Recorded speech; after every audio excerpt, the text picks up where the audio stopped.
it would come as a surprise. The secure communication system transmitting to the Ohio-class U.S. submarine fleet would be the first to receive the command. Patrolling both the Atlantic and Pacific Oceans, they are undetected.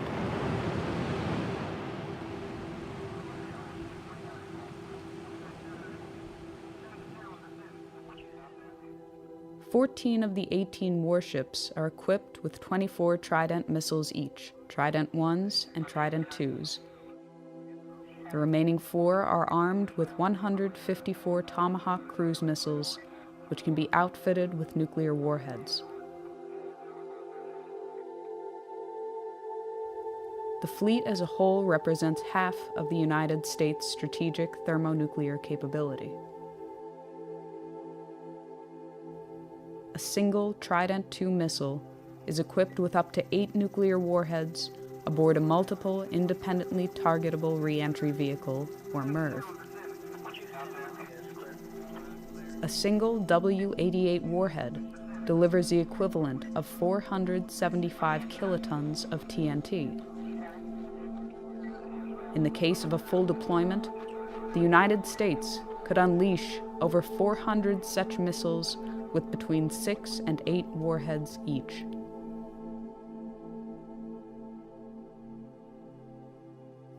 From the time of launch, it can take less than 10 minutes for an SLBM to reach its target, or as little as 5 minutes if it is flown on a depressed trajectory.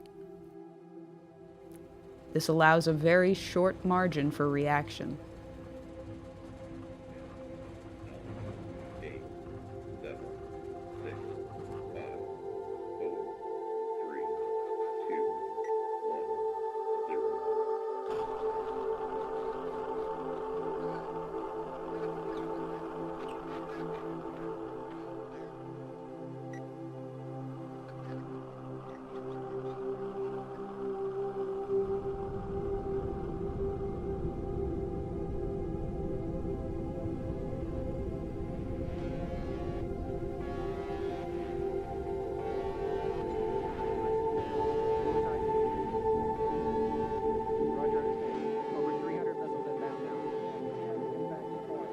Early warning radar systems in Russia, China, and elsewhere immediately detect the missile plume. They can determine the trajectory and intended target of the missiles. Minutes fracture into seconds. This is not a test. This is not scheduled.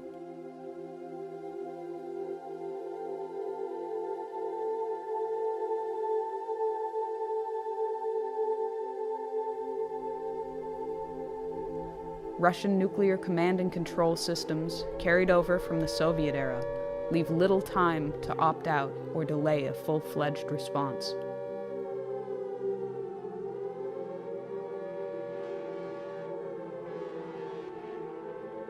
Within 50 seconds, the missile has peaked above the Earth's atmosphere.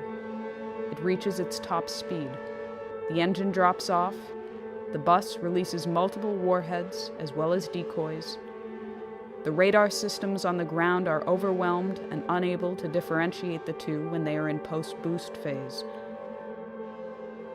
Re-entering the atmosphere, the decoys burn off, and the warheads enter their terminal phase.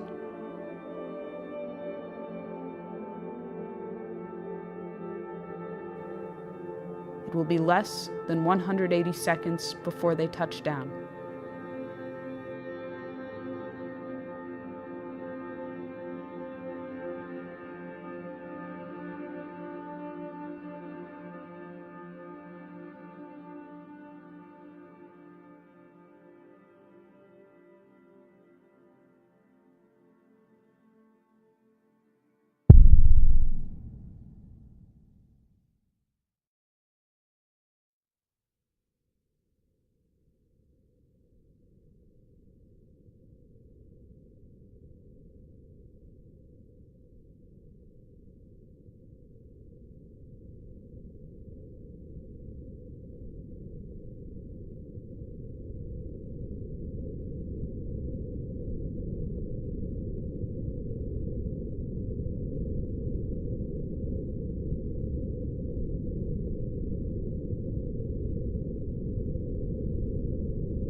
that goes off in full in the first shot. Now you have in the submarines, you have the warheads you have not yet discharged. Those go along the way as a second wave. After that, you're pretty much out of weapons. After which, most everybody is dead. Most logistical systems are dead, non-functional. You have a situation where the effect of this kind of firing creates a continuing effect which may go for several years. Now, instead of having one bomb, which is it's a nuclear super bomb with thermonuclear implications. Now, imagine you have the same kind of thing or less, and you have not one big bomb. You have a whole barrage of such things. The exchange involves Russia. It involves China, which has a very significant thermonuclear arsenal. It implicitly involves India. It involves the United States. It involves the extermination virtually of Western Europe.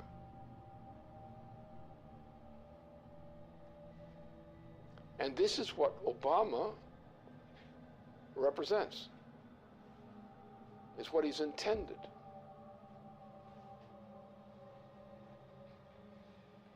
This is the end of civilization.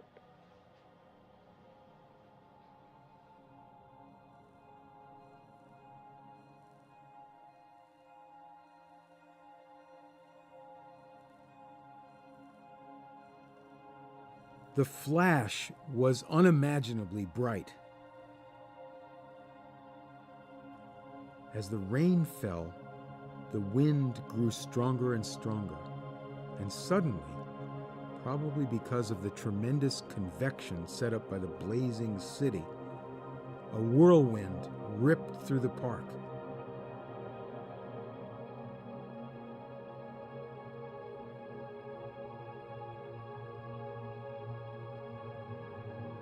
They all felt terribly thirsty, and they drank from the river. At once they were nauseated and began vomiting, and they retched the whole day. Others were also nauseated, probably because of the strong odor of ionization and electric smell given off by the bomb's fission. It was very crowded, and to distinguish the living from the dead was not easy, for most of the people lay still with their eyes open. You reached down and took a woman by the hands, but her skin slipped off in huge glove-like pieces. Those who had their faces upturned when the bomb went off, they were all in exactly the same nightmarish state. Their faces were wholly burned. Their eye sockets were hollow. The fluid from their melted eyes had run down their cheeks. Their mouths were mere swollen, pus-covered wounds, which they could not bear to stretch enough to admit the spout of a teapot.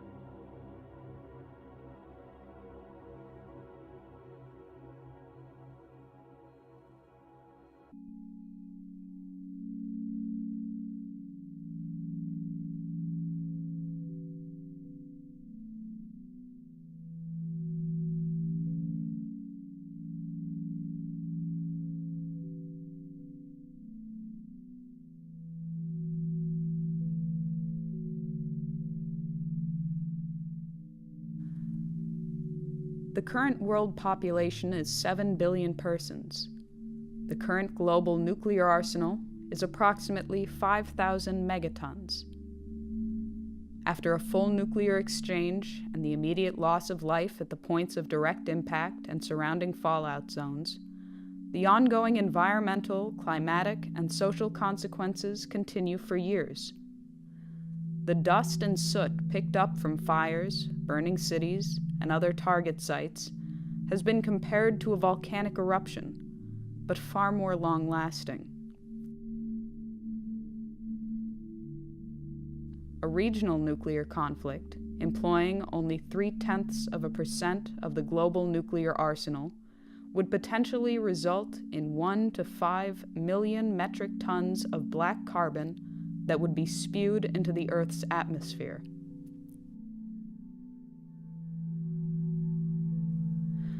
A spring or summer attack, or an attack in the extended region of the subtropics, would inevitably cause the smoke injections to heat, absorbing shortwave radiation, and to rise.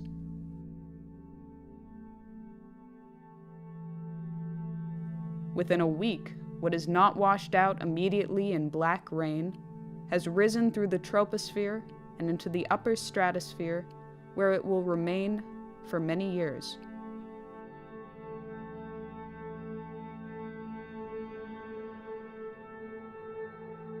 The smoke cloud and the absorption of residual particles plunges global surface temperatures. While a regional nuclear exchange could result in global surface temperatures decreasing by 2 degrees Celsius, a large-scale nuclear conflict could alter these temperatures by -7 degrees or more. In the depth of the last ice age, some 18,000 years ago, the temperature difference from today was -5 degrees.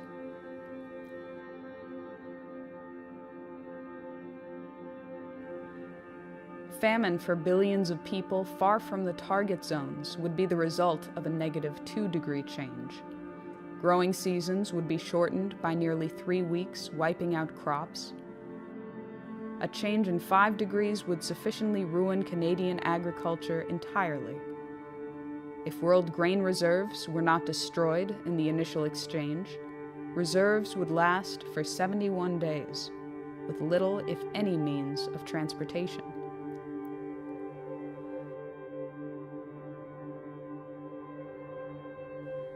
The global hydrological cycle would be disrupted due to the rapid climate change, and global precipitation would likely drop by 45%. The total integrated dose of radiation to living things could reach up to half the level of lethality for human beings, even in regions of the world outside the war latitudes. If nuclear installations were targeted, including plants, fuel cycle installations, and waste dumps, and nuclear materials were vaporized, it would create a very long-lasting impact on survivors.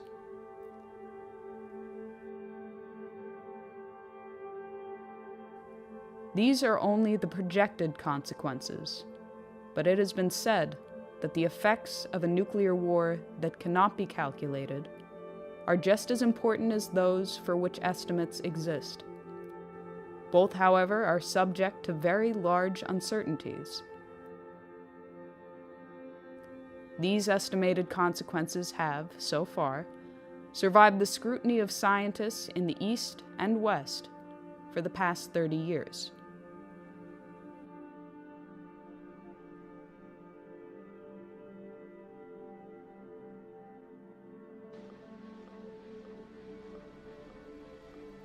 This is a full-scale commitment to an attack on the entire Eurasian continent, especially the Asian side. And it's a military operation with a full panoply of every kind of weapon for essentially a nuclear warfare capability, with all components, submarines, various kinds of ships, a vast accumulation of U.S. troops in that whole region, with auxiliary side in. You're looking at World War III, and nothing less than that.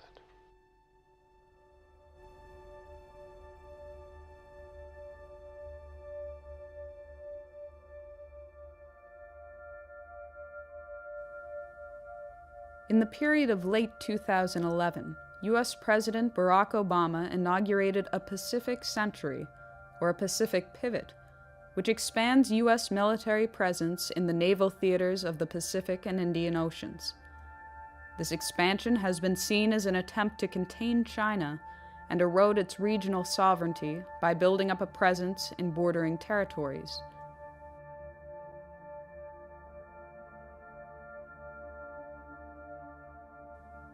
Barack Obama's rebalance to the Pacific includes plans that would take effect over the coming years to station 4 littoral combat ships in Singapore, to obtain increased U.S. access to the Australian naval base at Perth, and increase troop levels at Darwin to 2,500 troops.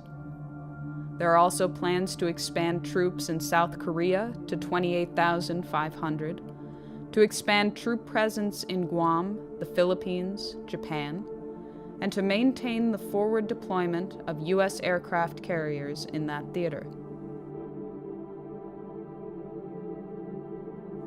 China has responded to increased U.S. presence in the Pacific with the Area Denial Anti-Access Strategy, Chinese military measures to keep adversaries out of strategic territory bordering their country, in particular the East China Sea. In addition, the Pacific Strategy also includes a missile defense shield, which would be on the soil of South Korea, Japan, and Australia, targeting Asia and the Middle East. As a response to what was seen as an Asia-Pacific arms race, Chinese press indicated that to improve its security, China would upgrade its nuclear weapon capability. They would also develop offensive nuclear-powered submarines with ballistic missile capabilities sufficient to break the interception capability of the U.S. missile defense system. In the spring of 2012, there was further warning that an overarching missile defense system would force China to change its long-held nuclear policy, that China would revisit its policy of no first use and, if threatened, would consider an offensive nuclear strike. We've begun a review that will identify our most important strategic interests and guide our defense priorities and spending over the coming decade. So here's what this region must know. As we end today's wars, I have directed my national security team to make our presence and mission in the Asia-Pacific a top priority. As a result, reductions in U.S. defense spending will not, I repeat, will not come at the expense of the Asia-Pacific. My guidance is clear. As we plan and budget for the future, we will allocate the resources necessary to maintain our strong military presence in this region.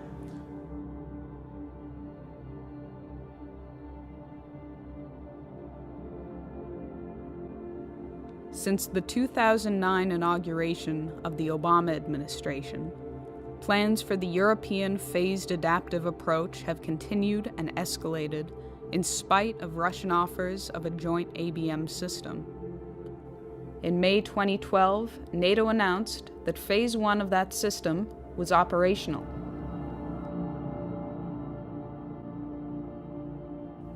Phase 1 includes the deployment of ballistic missile defense systems along the perimeter of Russia. As part of Phase 1, the United States has deployed a missile defense radar to Turkey. As of March 2011, an Aegis ship with BMD capabilities was deployed to the Mediterranean Sea, where it currently maintains a presence. An agreement was reached with Romania to host a U.S. land-based BMD interceptor site. Agreements were also reached with Poland to host a similar site.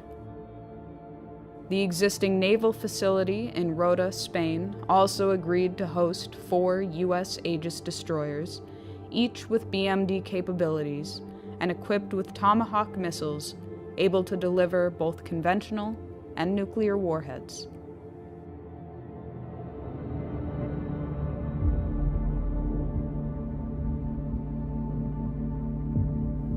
Responding to the inauguration of Phase 1, Chief of the General Staff of the Russian Armed Forces, General Nikolai Makarov, warned that while a joint U.S.-Russia development of a BMD system was an option that should be pursued, the continued buildup of a BMD system on Russia's border was seen as a threat to Russian security and a provocation. The military would, therefore, consider a preemptive strike against the sites from Kaliningrad using Iskander missiles, truck-mobile, nuclear-capable tactical missiles with a range of up to 400 kilometers. Размещение новых ударных вооружений на юге и северо-западе России. Для огневого поражения комплексов противоракетной обороны, включая развертывание ракетного комплекса «Искандер» в Калининградской области, представляет собой один из возможных вариантов разрушения инфраструктуры ПРО в Европе.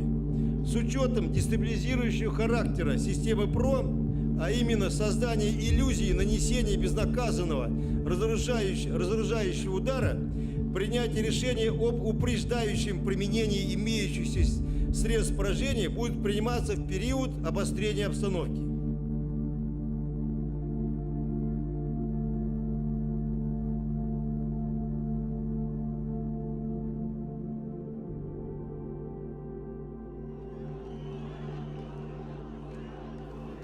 It was demonstrated at Brussels early in February 2012 that while Russia and China abstained from giving their support to UN Resolution 1973, they would forcefully draw the line on Syria and implicitly on Iran.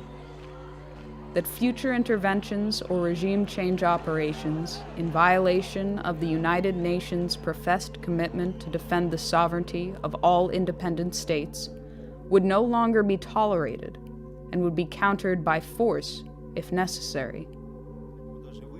Параметры, которые прописаны в этом договоре. Одновременно будет развернута очень широкая работа к тем, чтобы все страны или весь ядерный клуб, который очень обширен сейчас, подключились к этому договору. Мы понимаем, что так нельзя. Я уже не говорю, что в какой-нибудь момент такие действия, которые подрывают государственный суверенитет, могут закончиться вполне себе такой полноценной региональной войной. И даже, никого не хочу пугать, с применением ядерного оружия.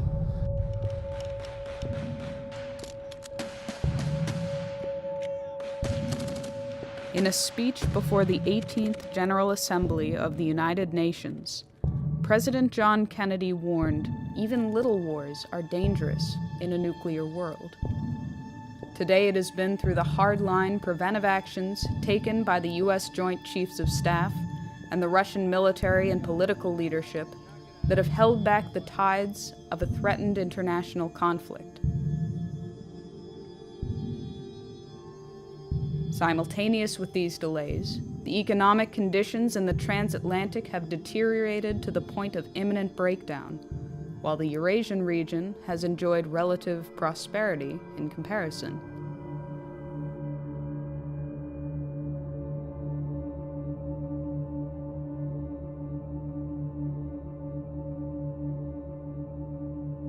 Since the hyperinflationary measures started in 2008 and continue unabated to this day, the transatlantic economies are in ruins and no longer maintain the semblance of economic power they had 30 years ago. Similarly, NATO no longer maintains the military power it had during the Cold War.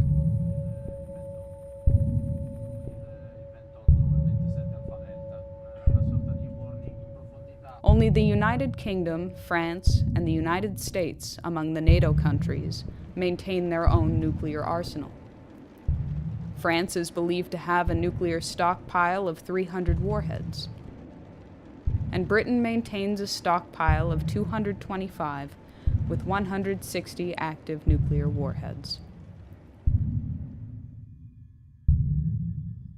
Britain, France, and the United States, after their cooperative mission to eliminate the Libyan head of state, are currently the most emphatic to end the regime of Bashar al-Assad in Syria, despite the line drawn by Russia. This enthusiasm from the West has taken the form of openly arming barbaric opposition groups. They've claimed the right to enforce humanitarian intervention policies of the type championed by Iraq War architect Tony Blair. And from the United States, President Obama is escalating the propaganda campaign to establish the pretext for a full-fledged U.S.-led military intervention into Syria and beyond. That a red line for us is we start seeing a whole bunch of chemical weapons moving around or being utilized. That would change my calculus. That would change my equation. If world war were the intention, a Middle East attack would immediately engage the world powers of Russia and China. Inevitably, the United States would employ the greatest assets of its nuclear arsenal. The trajectory of a ballistic missile launched from the Pacific Ocean or Atlantic Ocean, the normal patrol areas of the Ohio-class submarine, would most likely cross China or Russia, assuming the target to be somewhere in the Middle East or Asia in general. This has two significant implications. First, the U.S. would have to inform Russia or China of its intentions prior to initiating a strike from a submarine, if either of those two nations was not the intended target, which blunts the effectiveness of the strike. Second, the launch acts as a datum for the submarine itself. If the launch platform is also carrying nuclear weapons, the effect of launching a missile makes the entire submarine and its nuclear payload more vulnerable. Assuming that other nations have been informed of an intention to launch a strike from a ballistic missile submarine, this may afford a nation an opportunity to actually destroy the submarine. For these two reasons, it is unlikely that any U.S. president will execute a non-nuclear strike from an Ohio-class submarine on strategic deterrent patrol.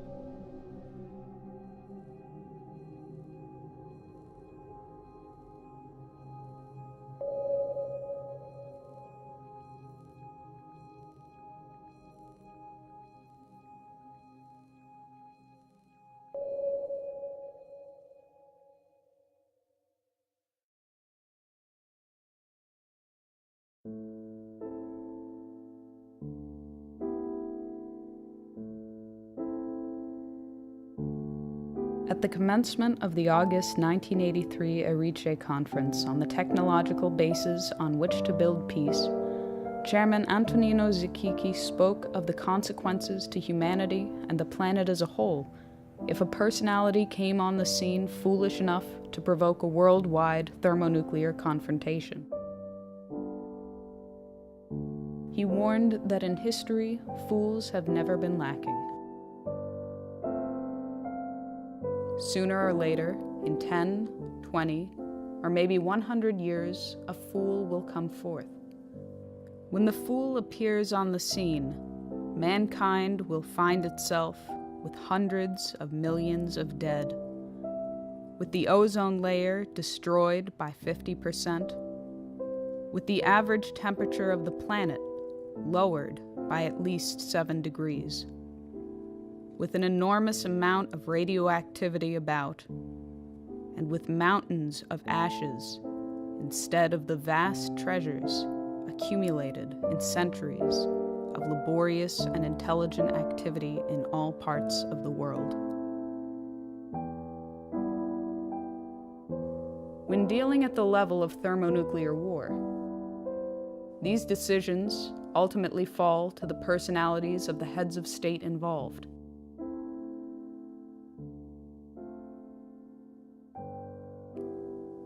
When the American people chose Dwight D. Eisenhower to lead the nation, it was his handling of the Suez Crisis which drew us back from what would have inevitably escalated into nuclear war.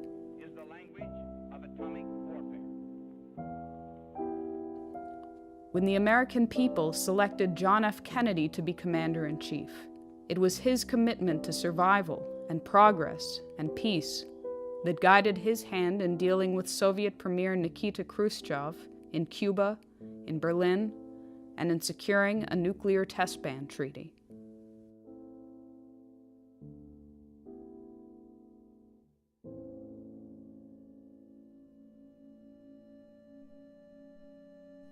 Today, the American people have chosen Barack Obama, who, at the earliest phase of his presidency, was already moving the apparatus into place that could and would trigger a worldwide nuclear holocaust. Obama, on his part, is clinically insane. His state of mind, as manifest, is that of a clinically insane person. And it's a clinical insanity of the Nero type. So therefore, he is in a mood and on a road toward his own self-annihilation, whether as a personality or even more drastic measures. That is coming. This man is a type who's capable of suicide. This may be the first clear suicide case in the U.S. presidency. He's in the direction of getting there. Whether he actually gets there, the fact remains he's now developing rapidly in that direction.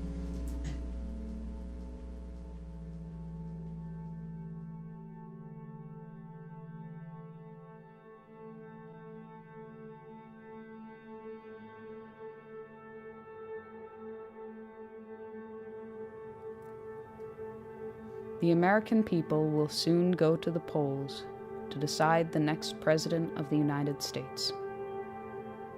Recent estimates and reports indicate that the United States military, in particular the U.S. naval capability, will be at its peak deployment capacity in the coming months before elements are retired, phased out, or cut from the budget.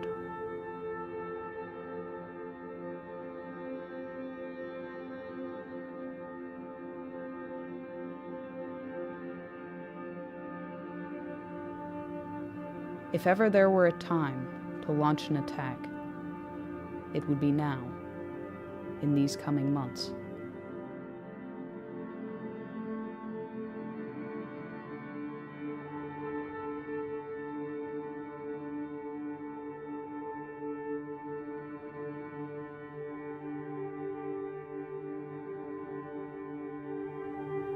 If ever there were a time to prevent such an attack, it would be now,